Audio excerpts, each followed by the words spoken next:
Is it easy for you to deal with the stress? I have to confess something. Dealing with the stress is not easy for me. It has taken me a long time to learn how to cope with it, and I am still working on it. However, stress is considered the epidemic of the 21st century, and is also one of the causes of some diseases that lead to death, such as cardiovascular diseases. So better that we learn how to deal with it. For this reason, in this video I want to give you some recommendations that might help you better deal with the stress. The first recommendation is to increase your awareness. It's not possible to change something that we haven't seen. Therefore, start by increasing your awareness to understand how you really feel at this moment. Pay attention to your body, emotions, and sensations. This will prevent you from behaving on an autopilot and give you the freedom to recognize and choose what is better for you. One effective way to increase your awareness is through cultivating the state of mindfulness. You can watch the video in the link above to practice mindfulness. However, remember that cultivating this state takes time. It's not immediate. Knowing that you are working on mindfulness to deal better with your stress is a helpful tool that will help you to overcome obstacles in this practice. The second recommendation is related to your breathing. Pay attention to your breath and try to focus on doing an abdominal breathing. For more information on this topic, watch the video in the provided link. The third recommendation is to pay attention to your self-dialogue.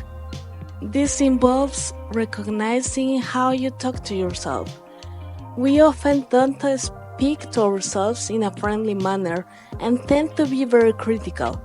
Research has shown that factors like our self-dialogue can have a significant impact on how we feel.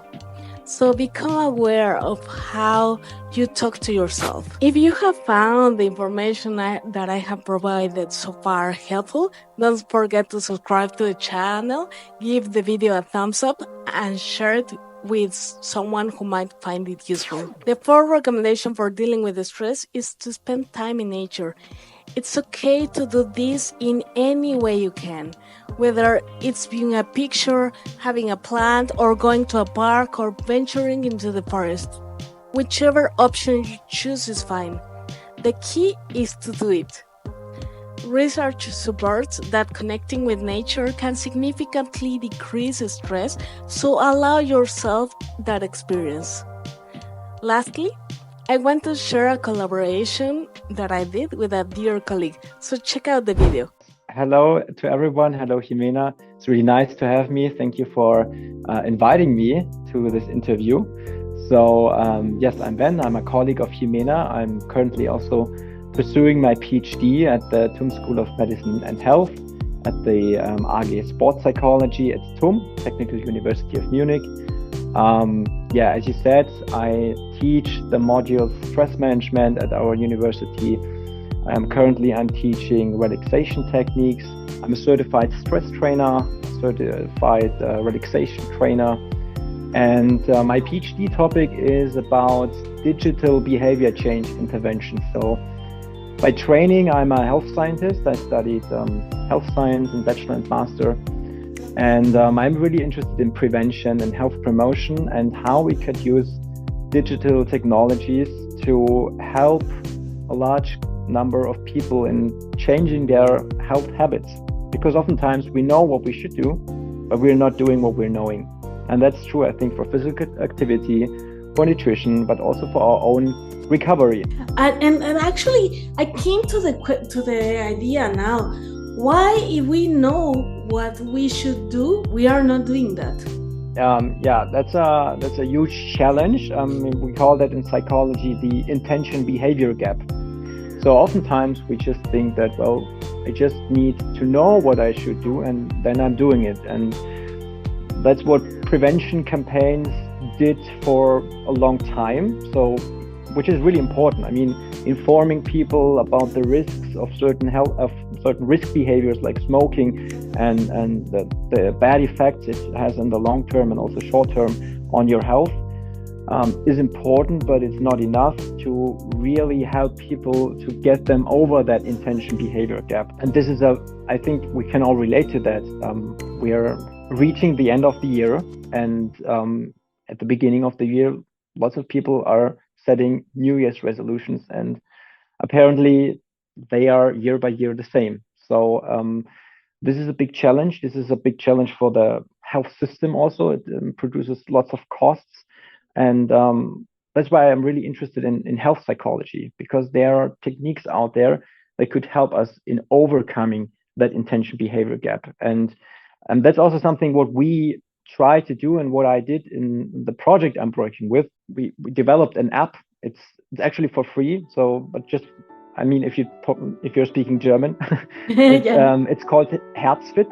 You can download it for free in the app stores. We currently have over 100,000 downloads, and there we try to implement some of these strategies to really coach people in a digital way to build sustainable health habits.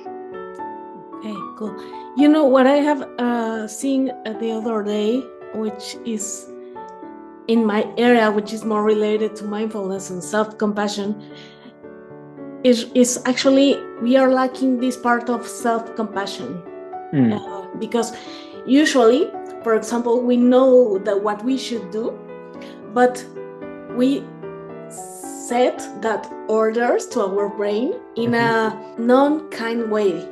So we are asking to us to do things. You should think that, you should do this, which even for the tone of voice in our mind, it sounds rude.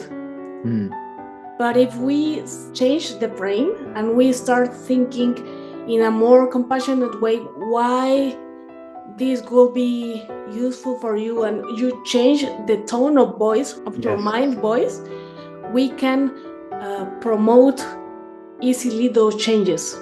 Yes, exactly. I think that's a really crucial point that you're talking about, and that's also one of the factors that leads to lots of stress and increases the stress experience, because oftentimes we just think that the situations itself are stressing. So I'm stressed because my life is hard, because there's traffic, because I had maybe a discussion that went not that good with my colleague or with my spouse. But in the end, what really makes the stress is the perception of the situation. And this is really important to understand, because we are not perceiving reality as it is. It's not possible, because everybody has his or her own view on reality. And we all have these perception filters. And these perception filters are often colored by what you just said, by our own expectations that we have for us. And oftentimes we talk to us in a way that, what you just said, really rude, and we would not talk like that to our spouse or our friend, and we're not kind to ourselves. And I think this is a really, the compassionate point is really important, but also like having the awareness of that. And that's also what you're talking about, right? The mindfulness. And mindfulness plays a crucial part in dealing with stress in a health promoting way. Okay. But besides the mindfulness part, which I am a really big promoter of this part, because I think that is essential for us to be more mindful. I don't really like to say that, to be more mindful, because it's usually linked to control everything, but to be, at least to have more awareness about things. Awareness, yeah. Besides having that, how can we deal with stress? I brought a little interactive task you could do, and it's about answering 3 questions for yourself to really get to know what actually stress does mean to you, because stress means something different to everyone. So for the people who are watching, if you're watching now, get yourself maybe a piece of paper and a pen, and write down the following 3 sentence beginnings. And then you can click pause and answer that questions, or end the questions for yourself. So the first one would be, I get stressed when.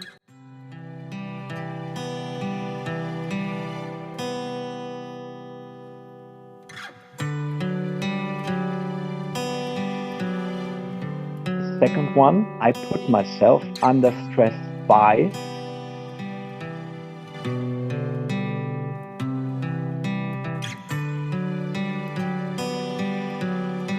And the third one, when I am under stress, then.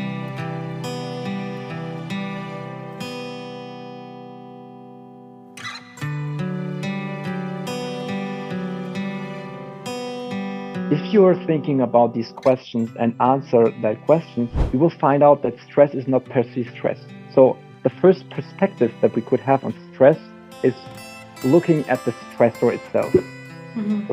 So first, it's important to understand there's a difference between stress experience and the stressor. This is like the common view that we have in society, what I just talked about. I'm stressed by the traffic jam. I'm stressed by the workload I'm currently having. I'm stressed by the bad weather we're currently having in Germany, for example. And then it's about getting aware of what is stressing myself. What are actual stressors in my life? And then we could ask ourselves later, first, can we decrease that stressor? Can we reduce the stressor? Or can we eliminate the stressor? This is not always possible. We cannot eliminate the bad weather. I mean, we could fly away, but there are other factors that are involved with that, and for example, money.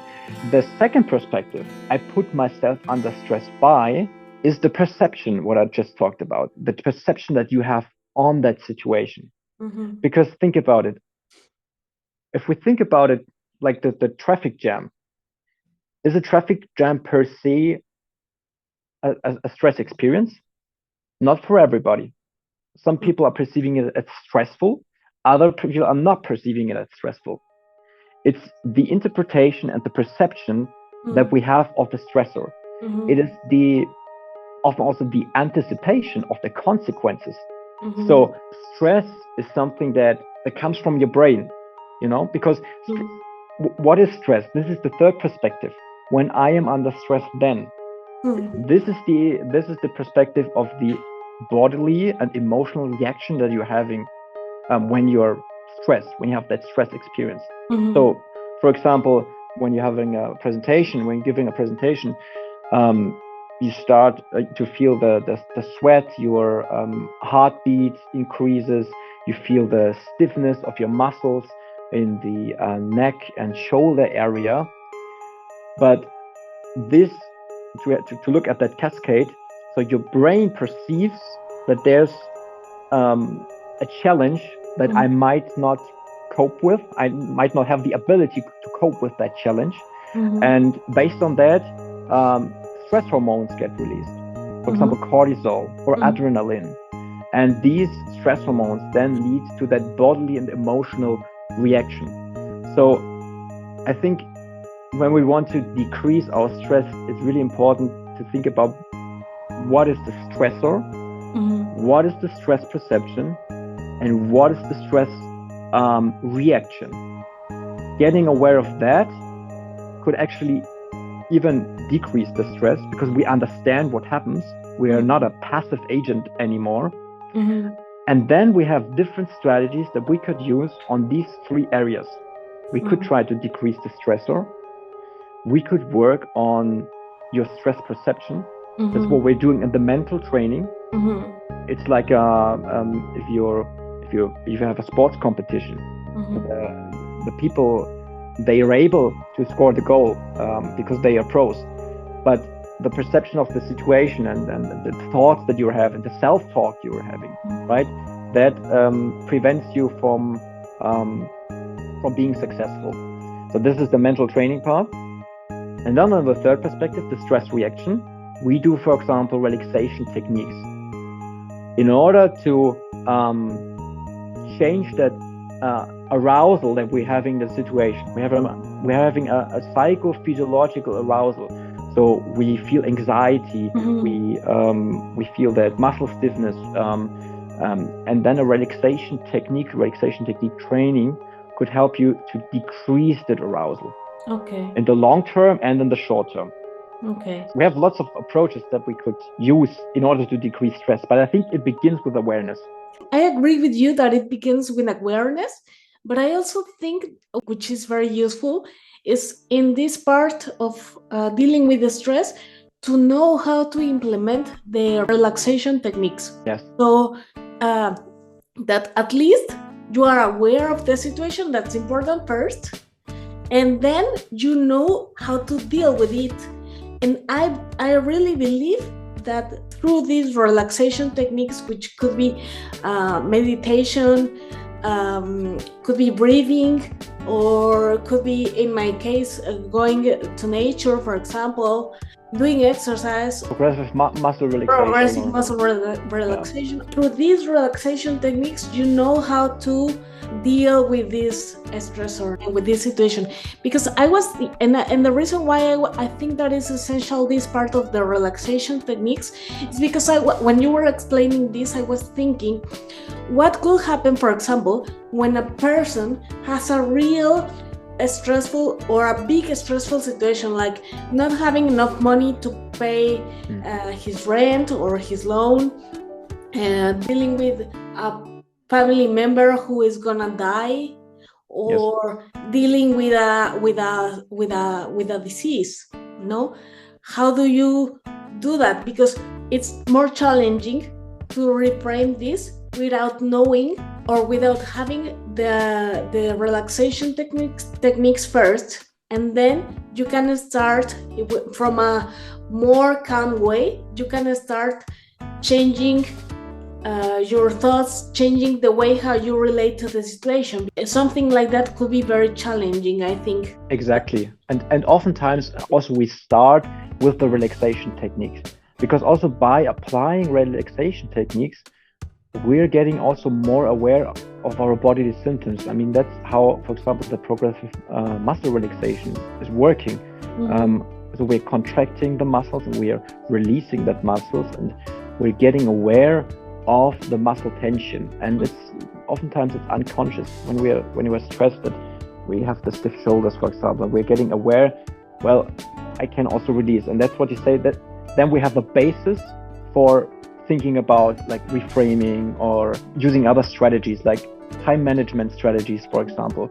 Through those techniques that we reduce the psychophysiological arousal, and then as a result the release of hormones like cortisol and so on, we can start working in a mind change, like in the way how you are relating with this situation. For example, you could have the focus or the perception of, oh, now the person is gone, and I'm not having time anymore with the person. Mm-hmm. But you could also have the focus of how well did I spend the time with the person, what did I learn through that person.